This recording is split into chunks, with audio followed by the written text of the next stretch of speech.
Hey guys, it's Stacy from Art on the Rocks. I just wanted to jump on and tell you a little bit about me and my studio and kind of what happened at the beginning of this pandemic. I was teaching a class and one of my customers said they just got a text from their boss that our governor was shutting down everything in the state. I was like, all right. So I just finished class. I felt like it was the end of the world, to be perfectly honest. I was pretty terrified. Most of 90% of our business was classes that you registered for. So this now means 90% of my business is gone. That was a lot. That was scary. This isn't a side hustle for me. This is my business. My husband, at the time my sister worked here full time. My husband and myself are all supported by our studio. I lost my mom in January to cancer, and now I felt like I was going to lose my business. And I was like, great, this can't happen. So what do we do? I don't know what to do. I went live and on my business page, and I was like, this is kind of crazy. I don't know what we're going to do, but I do know that I need you guys to turn your notifications on, talk to us. Let's, we need your support. I have nothing without you guys. A couple people watched and they were like, oh, it's okay. And I didn't mean to. I'm a crier. I can't help it. I got a little emotional.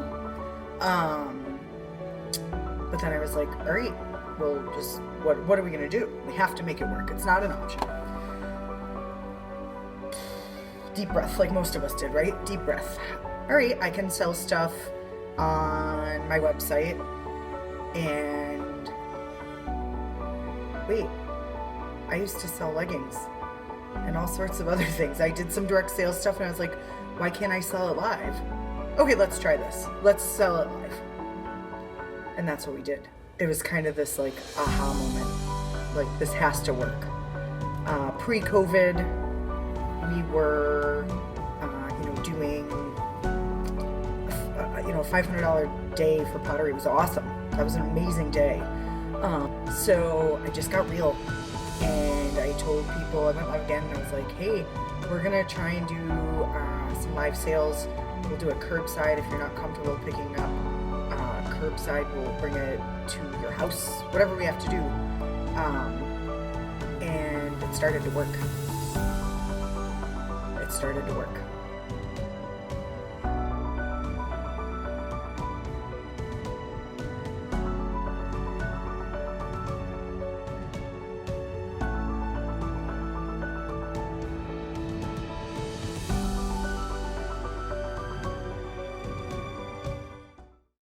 So within a span of 4 weeks, I had probably my lowest moment as a business owner and then my highest. We did a few live sales and we did a couple $1,000s, which was awesome, amazing, substantially more than we were normally doing. But again, my business was classes and I have none. So I'm like, all right, cool. We're like picking up the slack a little bit. And then we started to train our customers about what we were doing, how we were doing it, why we were doing it. And we hit our first kind of big sale where we did about 18,000 in 3 hours live.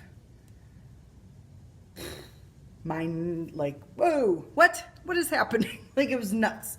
That's not who I am. That's not where I came from. I took out a $10,000 loan to open my business when I was 26 years old, and I thought it was an astronomical amount of money. I never thought my business could do numbers like that. It was insane. So how do you start all this? So bear with me. It's a little drink the Kool-Aid-ish. I did direct sales. I told you guys that. And one of the things that they always told us to do was to figure out a why. Okay, Stacy, I'll drink my Kool-Aid. What's a why? Why are you doing this? But like, really, why are you doing this? Not, well, I want to make money. No kidding. Why though? So what is your why? I know that sounds super cheesy, but I swear to God, I'm just telling you what I've done. And that's where I started. What is my why? I lost my mom to cancer in January. I have 2 children and a husband at home that depend on this business. I need to make money, of course. That's my kind of overall theme. But really, why? I refuse to fail. I refuse to, I'm not going to let this win. It's just not going to. I watch a lot of like cheesy my husband got me into it. He's like, watch these motivational speakers on YouTube. I'm like, all right, let's smash the YouTube button. Let's do it. So I started watching Gary Vee. He's a little extra, not everybody's thing. He's very blunt and to the point, and that's kind of how I'm gonna be in this class. And my first kind of blunt and to the point step in this process is, what is your why? You have to figure that out. Why are you doing this? Down to the nitty gritty. I refuse to fail. I am not going to allow my mom to see me fail. I refuse to let my kids starve.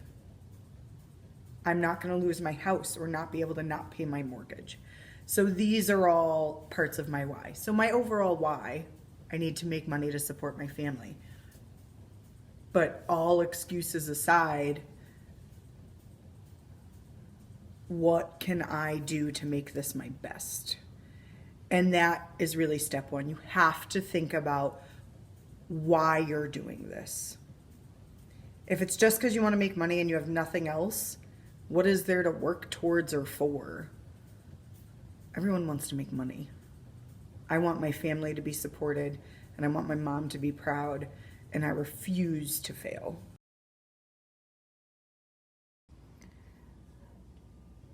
We're filming. Oh my goodness, I'm so much better at live stuff.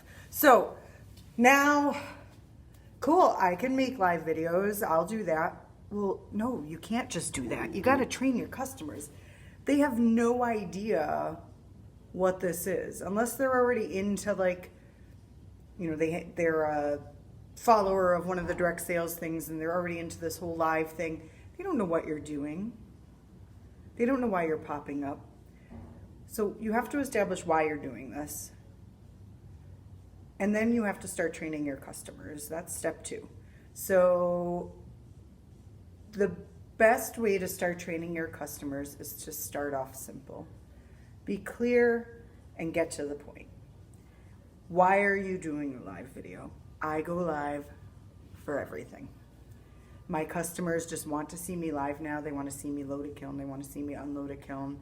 They want to see me unbox stuff. They want to see the FedEx guy gently toss in my boxes. They want to see us live all the time now. It's really weird. I almost feel like I'm being a little, like, bit of a narcissist, but I'm not. Like, they just asked me to go live, so I do. Cool, I can go live. But you got to get to the point of the video. If you start a live video, here, this is what we'll do. Okay, we're gonna pretend. Ready? Take. Hi guys. Is anyone watching? Hold on, I'm gonna wait a few minutes for people to watch. I do not want to wait a few minutes. Do you have a few minutes? I don't have a few minutes. Do not make them wait a few minutes. A few seconds, maybe. Maybe. You need to train them to get on at a certain time and watch. So how do you do that? Easy to say. So here's what I did. The first couple weeks I started going live. We decided that for me, Thursdays at 5 o'clock worked. It worked because my day was over during the day. It wasn't, 8, 9 o'clock at night. I didn't need to keep my staff here forever. So I chose a time that worked for me. I don't think that to be successful at this, it's a specific day and time. If you do a good job, they're going to show up. So we get people watching. The first thing I did was start telling them to touch my nose. I'm super extra. Everything you do on camera has to be extra. It doesn't come across as extra. Like I feel like the camera tones everything down, so you need to be a little more. So I tell them to touch my nose. When they do that, a little box pops up and says, do you want to notified when Art on the Rocks is live? I tell them, hit that button. That helps us little businesses out. They do. Now every time I go live, whether it's to watch FedEx gingerly throw my boxes in the door or to unload or load a kiln, I get 50, 60, 75, 80 people watching almost immediately because part of my training my customers is to let them know when I'm live. Now they get this notification all the time. Sharing, that's the next thing I've trained them to do. So we're on Thursdays at 5, they get the notification right away. Now I tell them to share. We even tell them to share, that doesn't mean they're going to. So in the beginning, I gave away prizes. So I would say, tell me you shared, comment below, I'm gonna pick someone who shares for a $20 gift card or a free mug or whatever works for you. $20 gift card is buying a party animal that I spent $2 on. So that's not breaking my bank, but they are so excited to get a $20 gift card. And they share, and they share, and they share, and share.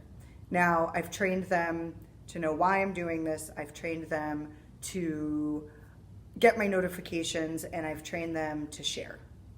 We're educating my customers.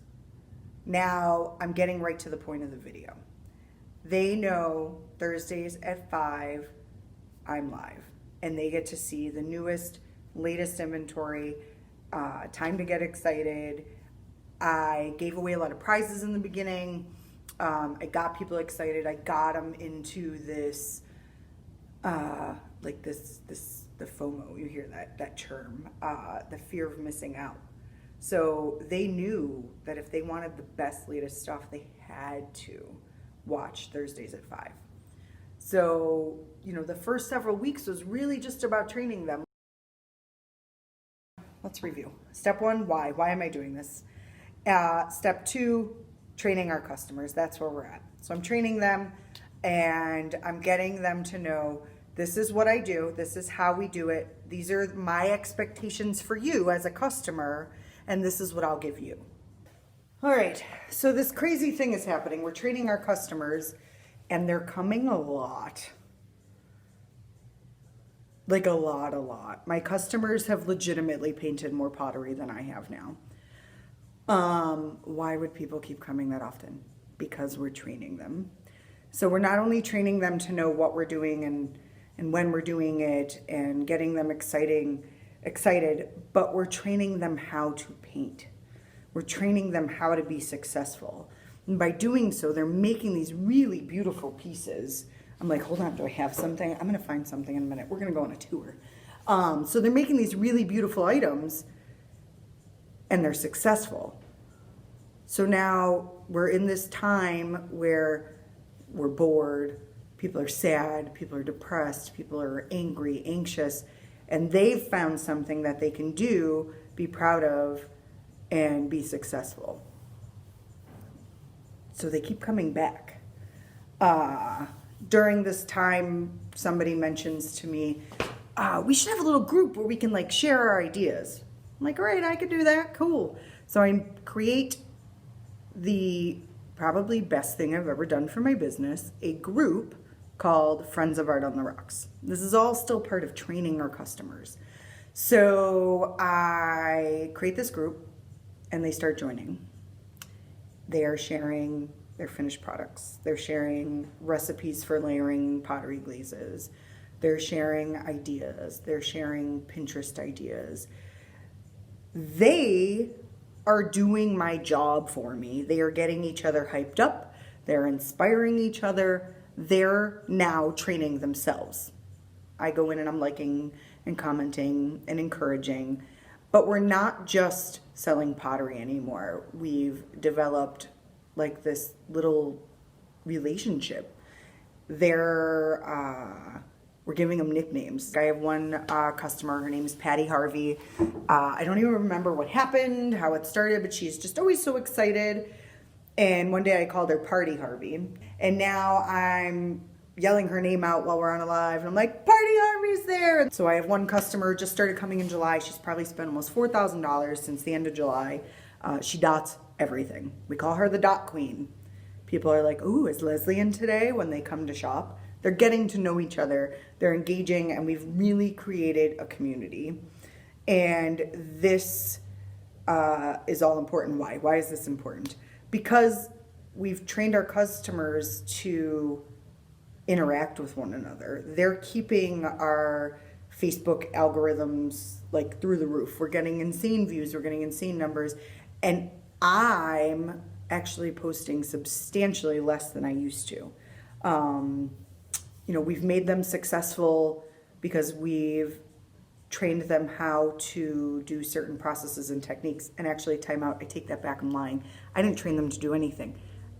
I don't have time to do that because we're doing almost $20,000 a week in sales. So, and we're only open 15 hours. So what I'm doing is sending them to the Boston Potter. I'm sharing Gare's videos that I don't have to do. I don't have to invent the wheel. They see a process, they like it, and they're like, cool, let's try that. Now I've trained them to look for those. And not by like directly saying, go find those videos. They just look forward to them. A lot of my customer base follows Gare's Facebook page. Gare doesn't list their prices or anything. There's some stuff that is definitely directed towards studios, but nothing that would hurt them. Why can't they follow their page? So they follow their page. They're now posting Marianne's new videos before I even see them, which is now selling more pottery for me. It's all about training these guys. And genuine things though, like we're training them, but we're making genuine connections, and all of this is why they're staying and coming back, and this is now their thing to do. Rewind, because I just want to keep referring that this all is, it's a circle. Why? Because they want to see me succeed now. They're my friends. They're genuinely my friends. Like, I can't cook. It's a known fact. They are well aware that I am super squirrely and all over the place, and I burn food constantly.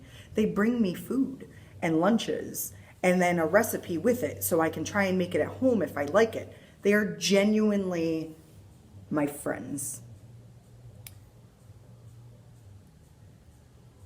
Part of why this is working and is so successful is because of the level of customer service we give. In the beginning, I noticed quickly that we were getting some people from like out of town. And I was like, why are these? I am not in a fancy place. Fitchburg is kind of like one of the jokes of, like, every state has that town, like, oh, that place. Our town is pretty low income. Our town, it's about 40,000 people. It's a good sized town. But during this pandemic, just to put it in perspective, they've literally given every school age kid food stamps because our town is such low income. So I'm not in some fancy place, but they want to see me succeed and they want to be part of this, so they keep coming back. And that has been part of what's been so important in training them.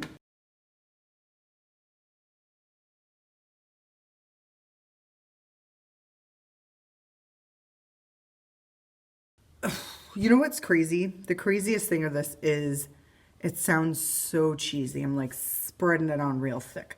But I have made like some amazing customer friends.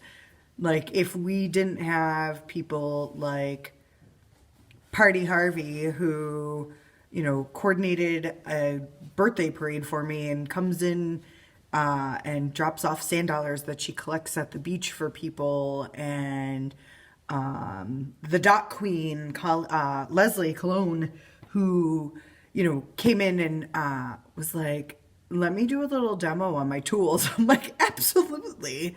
And they're starting to like recognize each other in line while they're waiting. None of this is totally like, wouldn't happen. Wouldn't be a thing. So, just embrace those customers that embrace you, and don't be afraid to just make this like, I don't know, again, spreading the cheese on, but they're like my friend family. Like, I love them. I don't know how to cook and they're offering to like drop off Thanksgiving recipes or like pre prepped food for my family because they're afraid I'll burn everything. Embrace that. And this isn't just a job to me. So I think that is what has kind of helped us. Really, they've helped us and they've made this successful. All right, so we've established our why. Why are we doing this? We've trained our customer base and we're getting them excited. Now, step 3. We need to engage them and create this sense of community. That goes back to what I spoke about regarding our Friends of Art on the Rocks page. All I had to do was create this page and kind of empower them to take off with it. It is completely customer led. I had a customer create an album of Gare's glazes because they were like, hey, we want to see what these look like at home. They're encouraging one another. They're sharing recipes. It is seriously part of probably the only group I've ever been involved in on Facebook that has no drama, no mean, no nothing. Everybody is super kind and friendly. Party Harvey goes to the beach and collects sand dollars. And she posted, who wants sand dollars? I'll drop them off with your name at Art on the Rocks. And at first I was like, I don't want more stuff here. And then I was like, wait a minute. She's run her own pre-order. She called it a pre-order. And is giving out these sand dollars to customers and they're making projects with them. And we have another customer who like bought a bunch of extra lights for, she wanted clear trees and they're like sharing and trading.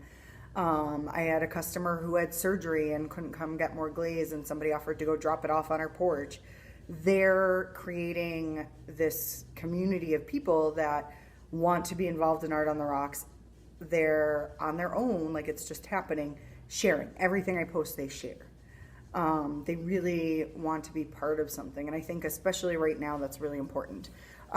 So we're engaging them. There's no gimmicks on the page. I'm not selling them anything. Every once in a while, I'll post something like, hey, I wanted to let you guys know first, like my close, tight-knit friends from Art on the Rocks. I have this event coming up or whatever. But really it's no sales. I tell all my new customers about it and it's been pivotal for us. It's been such a huge deal. So that engaging is important. We go live, like I said earlier, when I open the kilns, they love it. They're like, oh, what's in there? What's in there? The quicker we get it out, the quicker they feel obligated to come pick up. And when they pick up, they are purchasing. So we've just got a good steady flow of customers kind of coming in, dropping off, continuing to pick up, and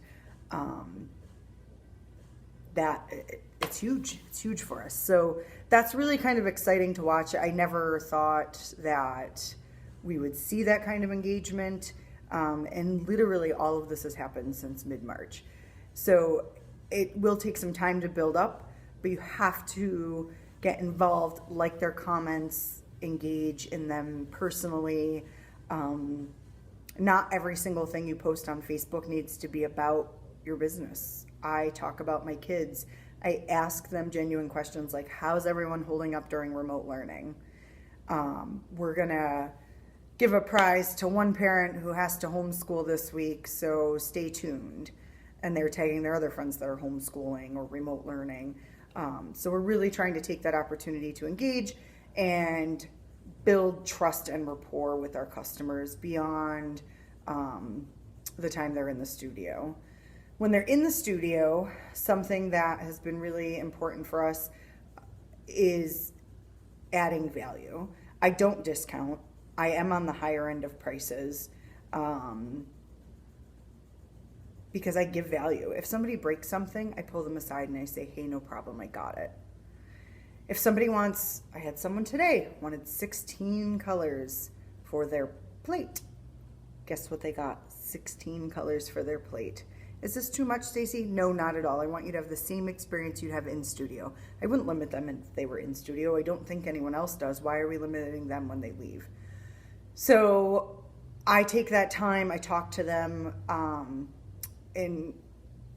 just constantly engaging with them. So that's been really important. Customers have come to us and said, I'm coming from a town 3 towns over. That owner would only let me take 3 colors.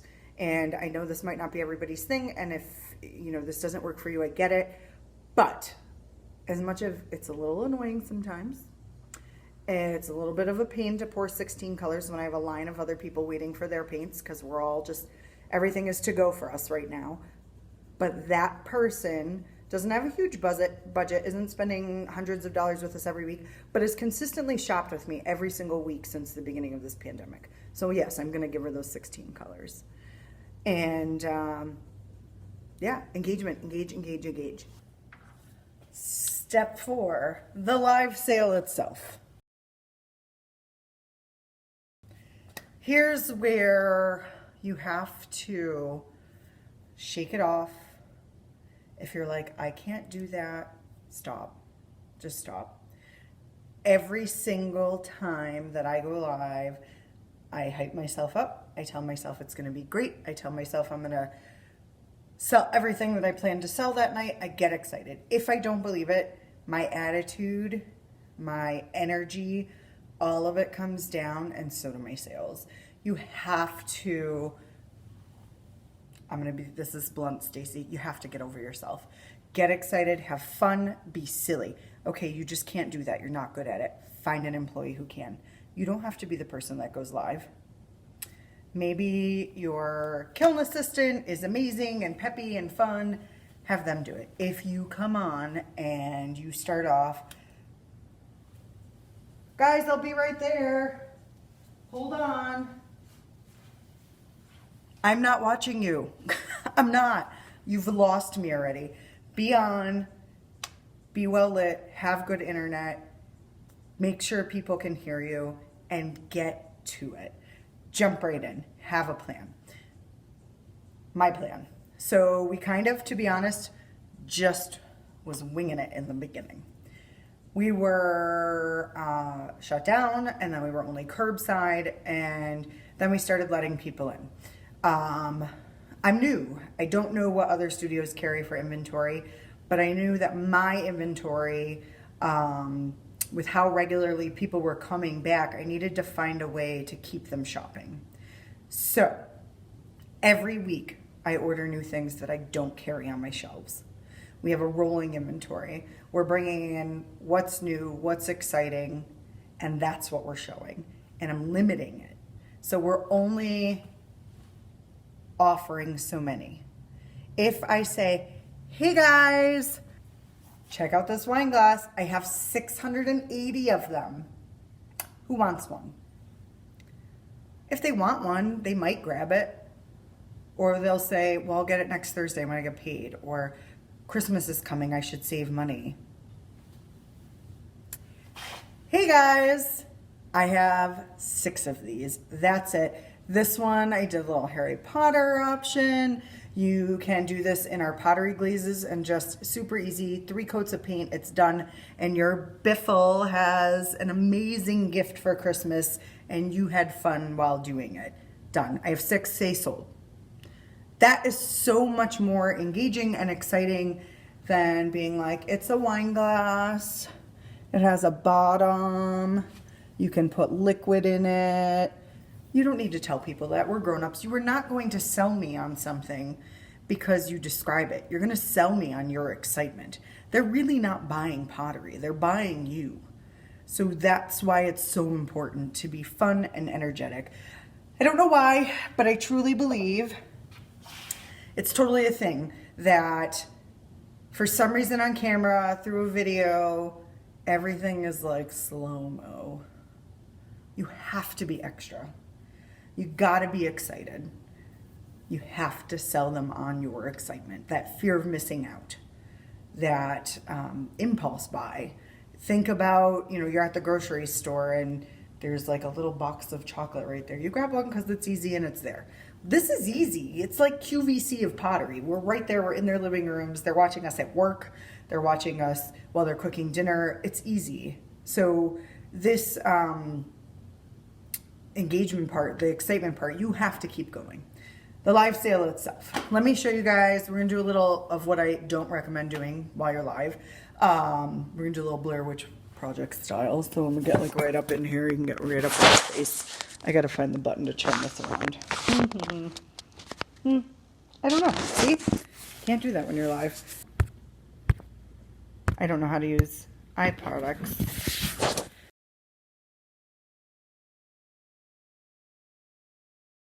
Okay.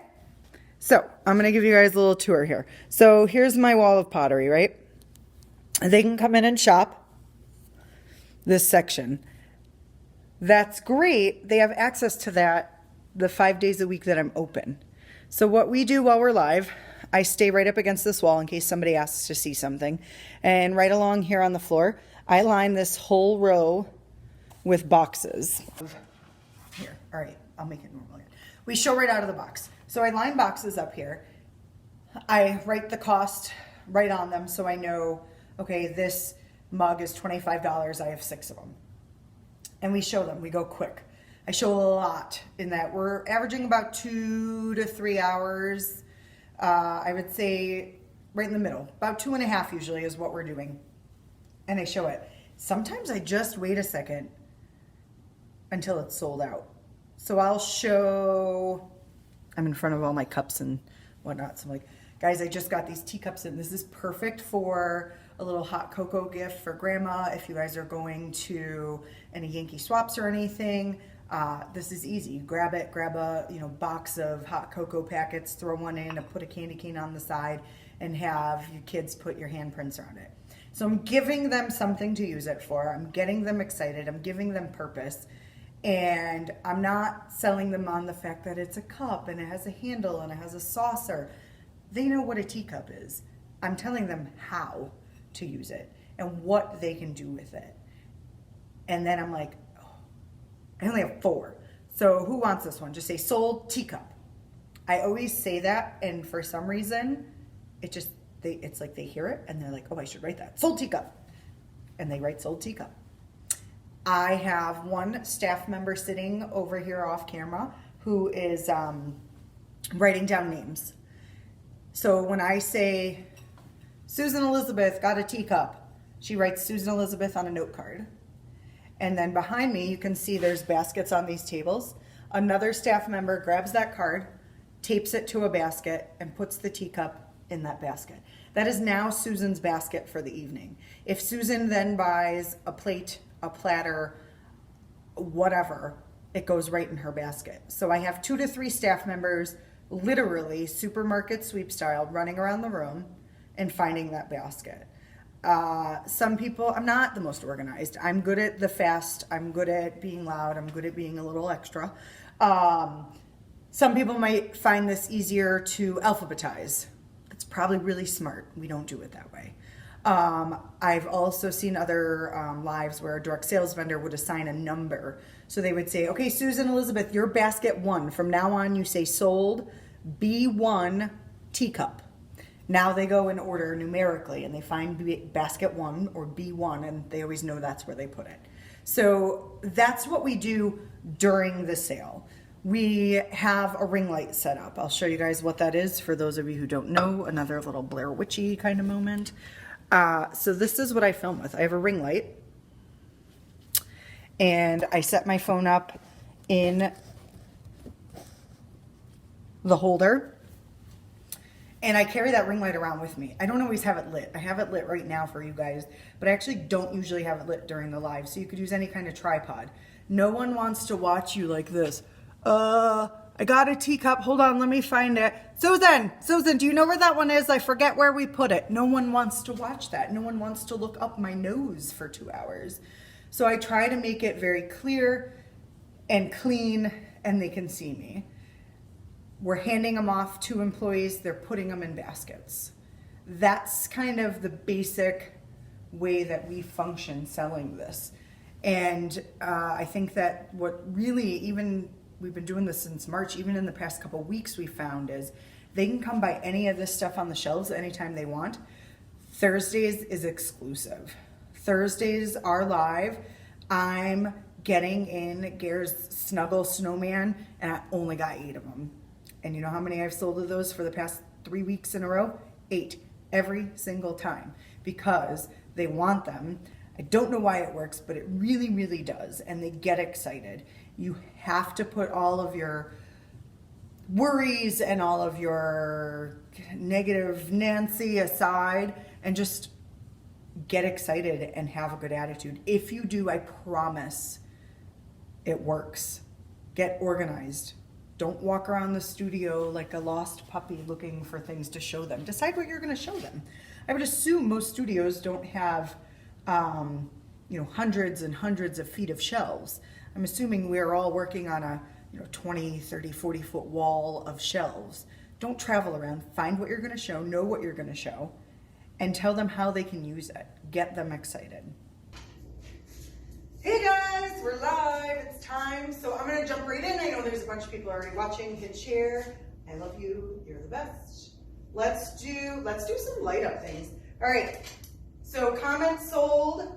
The first one we're going to do is the star lantern. This one is 32. You can add a little tea light in the back. Say sold star. Yes. Oh, Jen Torres, sold star. Mandy, sold star. You got it. Elizabeth, 2 stars. You get a star. Elizabeth gets 2 gold stars. You have to paint yours gold, Elizabeth. All right. Jennifer Denny gets a star. Oh, 1 star left. Sold to Beth F. You got it. I only have 2 of these left. Super cute. This is a great option for Christmas gift giving. I actually had McKinley last year paint these and give them to everyone. And it was a really simple project to paint. Use the specialty glazes. They look gorgeous. I have 2 left. These are 30 for the tart warmer. Put your favorite tart on top. Put a votive in the bottom. 30, say sold tart warmer. Josh Webb, got it. And the last one goes to Jessica Bedoin, you got it. All right, a couple more lanterns, ready? Amazon remote tea lights, amazing. This diamond lantern is 30, it looks like I have 4, say sold diamond. Sold diamond. Party Harvey gets one. Not my tea light though, she can't have that. Jenny got one. Josh Webb got another lantern. There you go, thank you. And the last one goes to Jessica Bedoin. Got another. Awesome. Sorry guys, I'll get more of those, I promise. Those are like standard issue that we carry, so we will totally get more. Awesome. All right, moving on.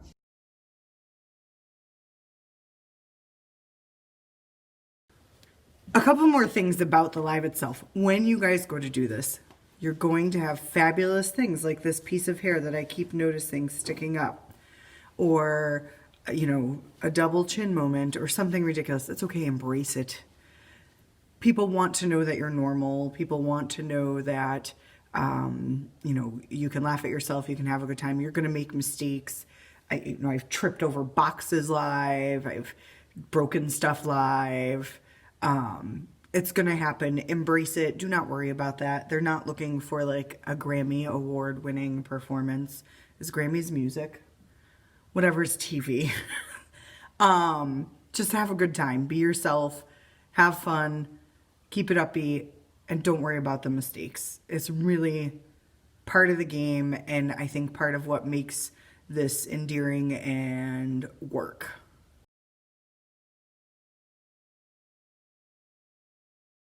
All right, guys, I really appreciate you taking the time to watch this. I know we're all super, super busy. I know we have like a million billion things on our mind right now. The groups that I joined when we added pottery last year were kind of like priceless. So I just hope that I can add some little tiny piece of something to this industry, because you guys have been totally amazing, getting me started and figuring out. I had people offering to come help me start my kiln for the first time that were out of town who I'd never met before. I just really, really appreciate all of you and hope that I can just bring any little piece of knowledge to the table. So thank you guys. I look forward to the live. That's kind of my jam. So then we'll answer all your questions. Anything I can do to help, I'm glad to do so. So we'll talk to you guys soon, and I appreciate you guys tuning in. All right. Bye.